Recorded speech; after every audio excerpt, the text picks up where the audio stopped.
جانشین و خلیفہ ہے عطار کا، جانشین و خلیفہ ہے عطار کا، عطار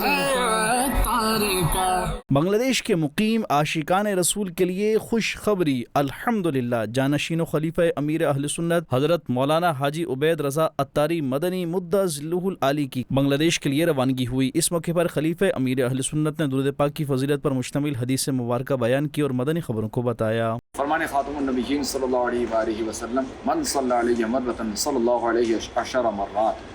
جس نے مجھ پر ایک بار درود پاک پڑھا، اللہ کریم اس پر 10 رحمتیں نازل فرمائے۔ عاشقان رسول، الحمدللہ الکریم ابھی میرا سفر ہے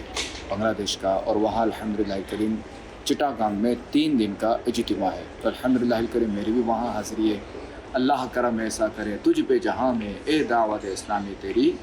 دھوم مچی ہو۔ اور پھر خلیفہ امیر سنت سفر کرتے ہوئے بنگلہ دیش کے شہر چٹاگانگ پہنچے، جہاں ایئرپورٹ پر رکن شورا عبد المبین عطاری، رکن انٹرنیشنل افیئرز ڈپارٹمنٹ سمیت دیگر ذمہ داران اور مبلغین دعوت اسلامی سمیت مقامی عاشقان رسول نے والہانہ و محبت بھرے انداز میں مولانا حاجی عبید رضا عطاری مدنی مدہ ذلہ العالی کو خوش آمدید کہا اور ملاقات کا سلسلہ ہوا۔ مدنی چینل کے ناظرین، شکل بہا کرنفولی چٹاگانگ میں ہونے والے 3 دن کے عظیم الشان سنت بھرے اجتماع کی ایک خصوصیت یہ بھی ہے کہ خلیفہ امیر اہل سنت حضرت مولانا حاجی عبید رضا عطاری مدنی مدہ ذلہ العالی کی اس اجتماع میں خصوصی طور پر شرکت ہوگی۔ اور ناظرین، آج 30 اپریل 2025 بروز بدھ سے شروع ہونے والے اس سنت بھرے اجتماع کا اختتام بروز جمعہ 2 مئی کو خصوصی نشست پر ہوگا، جبکہ یہ سنت بھرا اجتماع بنگلہ مدنی چینل سمیت بنگلہ سوشل پیجز پر بھی براہ راست ٹیلی کاسٹ کیا جا رہا ہے۔